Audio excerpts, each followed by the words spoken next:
নমস্কার সবাইকে, আমার রান্নার চ্যানেলে তোমাদের সকলকে জানাই স্বাগত। আজকের রেসিপি ভালো লাগলে চ্যানেলটা প্লিজ সাবস্ক্রাইব করে দিও, পাশে থাকা বেল আইকনটা প্রেস করে দিও, যাতে আমি যখন ভিডিও দেবো খুব সহজেই তোমাদের কাছে ভিডিওটা পৌঁছে যায়। বাঙালির শীত মানেই পিঠে পুলি, আর তার মধ্যে যদি থাকে মোলায়েম ক্ষীর, তাহলে তো কথাই নেই। আজ আমি তোমাদের দেখাবো একদম ঘরোয়া স্টাইলে ধাপে ধাপে কিভাবে বানানো যায় পারফেক্ট ক্ষীরের পাটিসাপটা। ভিডিওটা অবশ্যই শেষ পর্যন্ত দেখুন। চলো শুরু করি আজকের রেসিপি। পাটিসাপটার ব্যাটারটি তৈরি করার জন্য লাগবে 2 কাপ ময়দা, 1 কাপ চালের গুঁড়ি, হাফ কাপ সুজি, 1 কাপ খেজুরের গুড়। প্রথমে একটা বাটিতে দেব 2 কাপ ময়দা, 1 কাপ চালের গুঁড়ি, হাফ কাপ সুজি,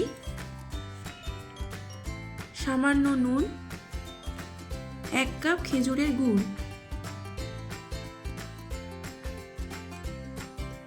বেশি পরিমাণে গুড় দিলে কড়াই থেকে পাটিসাপটা তুলতে সমস্যা হবে।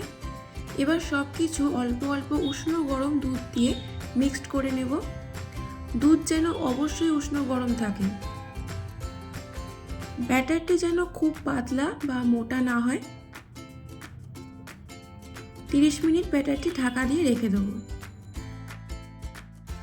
পিঠে কড়াইতে যাতে জড়িয়ে না যায় তার জন্য একটি পাত্রে সাদা তেল দিয়ে তার মধ্যে একটা শুকনো লঙ্কা দিয়ে ভালো করে গরম করে নেব। 30 মিনিট পর ঢাকা খুলে যদি দেখো ব্যাটারটি মোটা হয়ে গেছে, তাহলে আবারও একটু উষ্ণ গরম দুধ দিয়ে ব্যাটারটি পারফেক্টভাবে রেডি করে নিতে হবে।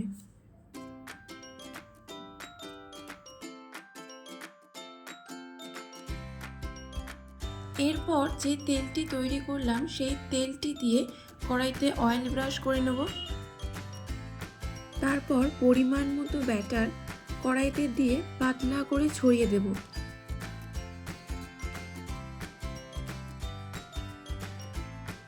এক মিনিট পর এক পাশ হালকা সেঁকে গেলে তার মধ্যে দেব ক্ষীরের পুর। তারপর ভাঁজ করে রোলের মতো করে নিলেই রেডি ক্ষীরের পাটিসাপটা। এই একইভাবে আমি সবগুলো তৈরি করে নেব। শীতের এই মিষ্টি মুহূর্তে ক্ষীরের পাটিসাপটা নিশ্চয়ই মন ভরিয়ে দিল। তোমরা যদি বাড়িতে বানাও, তোমাদের কেমন লাগলো আমাকে কমেন্ট বক্সে লিখে জানিও। ভিডিও ভালো লাগলে লাইক, শেয়ার, সাবস্ক্রাইব করে পাশে থেকো। আবার দেখা হবে নতুন কোনো ঘরোয়া স্বাদের ভিডিও নিয়ে। ততক্ষণ পর্যন্ত ভালো থেকো, সুস্থ থেকো।